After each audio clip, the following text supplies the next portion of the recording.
লোকজন নামাজে কাতারের মধ্যে ফাঁক করে দিতে লাগলো। কাতারের মধ্যে কি করতে লাগলো? জায়গা করে দিতে লাগলো। সহিহ বুখারী হাদিস নম্বর 684, হাদিস নম্বর 684।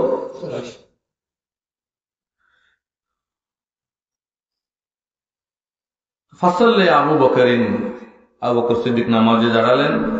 ফাজাআ রাসূলুল্লাহ, সবাই বলি সাল্লাল্লাহু আলাইহি ওয়াসাল্লাম। আর এমন সময় আমার দয়াল নবী সাল্লাল্লাহু আলাইহি ওয়াসাল্লাম আসলেন। সবাই কোথায়? ওয়ান নাসু ফিস সালাত, আর মানুষ তখন নামাজে। নামাজ আরম্ভ হয়ে গেছে। ইমাম সাহেবকে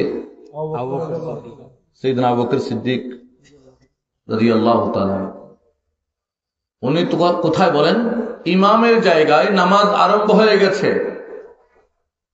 আর এমন সময় নামাজ চলা অবস্থায় কে আসলেন? বলেন বলেন।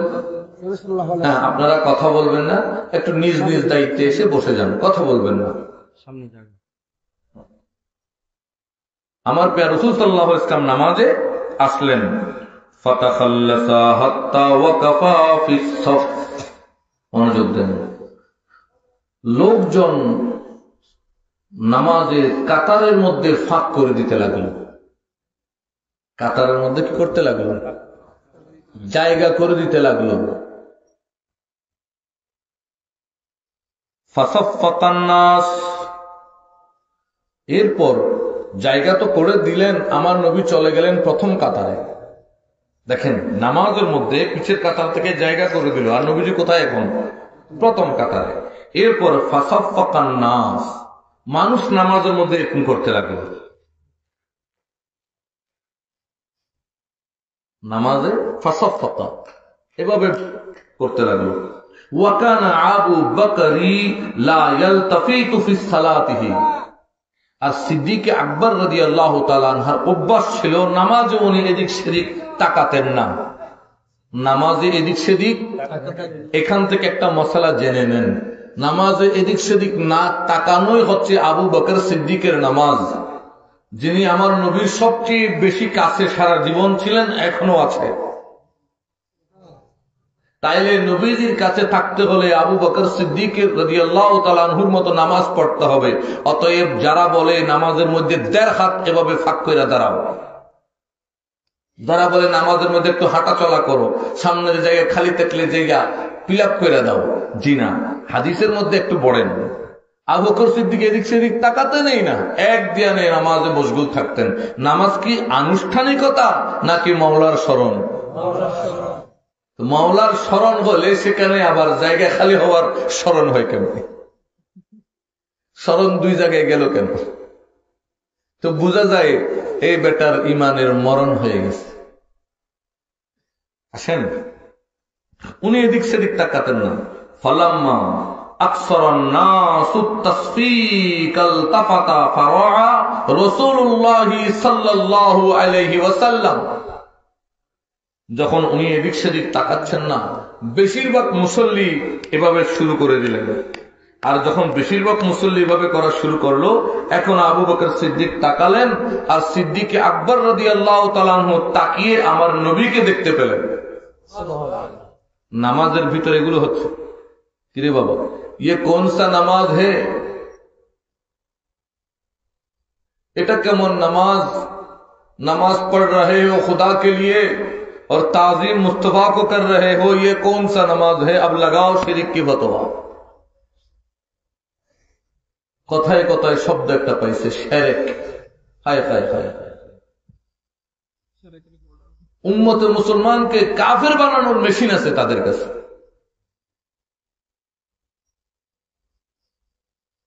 নামাজের মধ্যে নামাজ চলা অবস্থায় আমার নবীজি আসলেন, জায়গা করে দিলেন নবীজিকে, নামাজ ভাঙে নাই। নবীজি হেঁটে সামনের কাতারে চলে গেলেন। আবু বকর সিদ্দিক রাদিয়াল্লাহু তাআলা আনহুকে জানানোর জন্য যে দয়াল নবী আসছেন, তাসফিক শুরু করে দিল, নামাজ ভাঙে নাই।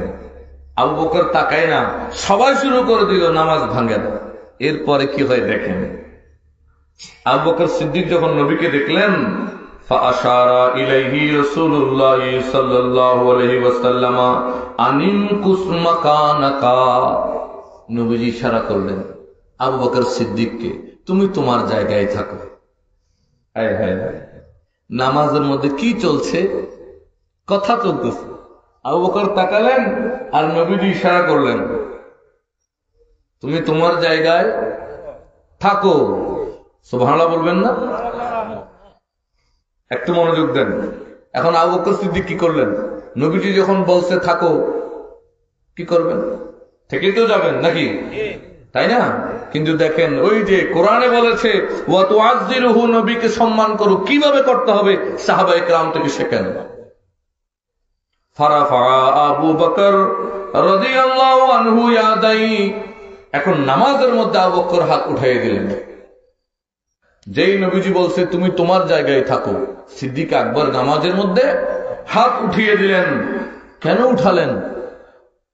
ফাহামিদা লিল্লাহি আলা মা আমরাহু বিহি রাসূলুল্লাহ সাল্লাল্লাহু আলাইহি ওয়াসাল্লাম মিন যালিকা, ওই যে নবীজি নির্দেশ দিয়েছে আবু বকর তুমি তোমার জায়গায় থাকো, খুশি হয়ে শুকরিয়া আদায় করলেন, আল্লাহ তোমার শুকরিয়া যে তোমার প্যারা রাসূল, যিনি নবী কুলের সরদার, তিনি আমার মতো গুনাহগার নাখান্দা উম্মতকে ইমামের জায়গায় দাঁড়িয়ে থাকতে নির্দেশ করেছে। আর আল্লাহ কি করেছে? কিরে বাবা, নামাজ তো ভেঙে টুকরা হয়ে যাওয়ার কথা ছিল। নবীকে সামনের কাতারে যাওয়ার জন্য রাস্তা দিল, এক টুকরা হয়েছে নামাজ। তার উপরে তাসফিক শুরু করতে, নবীজি আসতে বোঝানোর জন্য আরেক টুকরা হয়েছে। সবাই শুরু করতে, আরেক টুকরা হয়েছে। আবু বকর তাকায় নবীকে দেখলো, কিবলার থেকে মুখ ঘুরে গেল, আরেক টুকরা হয়েছে। নবীজি ইশারা করছে তুমি জায়গায় থাকো। এই নামাজের মধ্যে যে কথা বলছে ইমাম মুক্তাদি, আরেক টুকরা হয়েছে। এখন আবু বকর আল্লাহর শুকরিয়া আদায় করলো, আল্লাহ তোমার নবীজি আমাকে দাঁড়াইতে বলছে, এই জন্য শুকরিয়া। আরেক টুকরা হয়েছে, নামাজ টুকরা টুকরা হয়ে গেছে। এখন এটাই মনে হয়, এটাই মনে হয়, হ্যাঁ হ্যাঁ এটাই মনে হয় তাদের কাছে, যাদের কাছে আমার নবীর মূল্য কিছু না।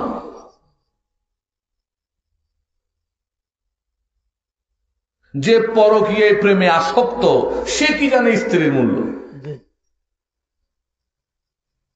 যে ইহুদি খ্রিস্টানদের অনুগত্য অনুসরণে আসক্ত, সে কি জানবে আমার নবীর মূল্য?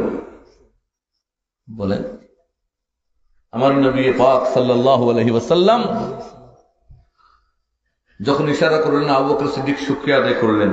তারপর কি করলেন দেখেন, সুম্মাস্তাখারা আবু বকরি হাত্তা ইস্তাওয়া ফি সাফ, এরপর সিদ্দিক আকবর ইমামের জায়গা থেকে পিছনে এসে কাতারে দাঁড়িয়ে গেল। কোথায় দাঁড়িয়ে গেলেন? ইমামের জায়গায় দাঁড়িয়ে আছে। আচ্ছা, আবু বকর সিদ্দিক যেমন মানুষ, নবীও কি? আবু বকর তো চিন্তা করতে পারতো, উনি যখন অনুমতি দিছে দাঁড়াই যায়। আমি যেমন মানুষ, উনিও মানুষ, এর তো তার বেশি কিছু না, আমার মতোই তো মানুষ, দাঁড়াই যায়। কিন্তু আবু বকর সিদ্দিক চিন্তা করেছে, ইয়ে হাম জায়সা নেই হ্যায়, উনি মানুষ কিন্তু আমার মতো না, মানুষ কিন্তু আমার মতো না না। এই জন্যই তো আবু বকর নবীকে চিনতে যখন ভুল হয় নাই, সম্মান করতে ভুল হয় নাই। চিনতে ভুল হইলে সম্মান দিতে ভুল হবে। উনি পিছনে চলে আসলেন, কাতারে চলে আসলেন। ওয়াতাকাদ্দামা রাসূলুল্লাহ সাল্লাল্লাহু আলাইহি ওয়াসাল্লাম, এবার নবীজি কোথায় গেলেন? ইমামের জায়গায়। নামাজ এখন নবীজি শুরু করবেন মধ্যখান থেকে, তাহলে কি প্রথম থেকে পড়বে? আমাদের দেশে ইমাম সাহেব নামাজ শুরু করে দিয়েছেন, মুক্তাদি একটা 4 রাকাত নামাজ পড়বে, 2 রাকাতে গেছে। এখন সে নামাজ পায় নাই কয় রাকাত? 2 রাকাত। ওগুলো পড়তে হবে না, পরে মিলাবে। এখন ইমাম সাহেব যদি এই কাজ করে বসে, নামাজ চলতেছে 4 রাকাত, 2 রাকাত হয়ে গেছে, এমন সময় ইমাম সাহেব আসছে। এখন ইমাম সাহেব কি করবে? বাকি 2 রাকাত কেমনে মিলাবে? উনি তো ইমাম, কোন বিধান আছে? কয়েক ইমাম কিভাবে মিলাইবো? মানে ইমাম সাহেবের পিছনেই তো আমরা 2 রাকাত আদায় করলাম। মনোযোগ দেন। ওয়াতাকাদ্দামা রাসূলুল্লাহ সাল্লাল্লাহু আলাইহি ওয়াসাল্লাম ফাসাল্লা, সেখান থেকে বাকি নামাজ নবীজি পড়িয়ে দিলেন।